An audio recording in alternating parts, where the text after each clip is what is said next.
Good morning.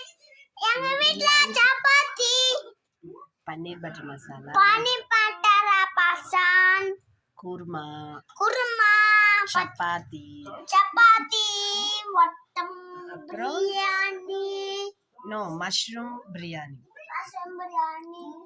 இன்னைக்கு நாங்க ஹோட்டல்ல வாங்கி சாப்பிடுறோம் இங்க பாரு அம்மா இது அமுத்திட்டேன். ஓகே.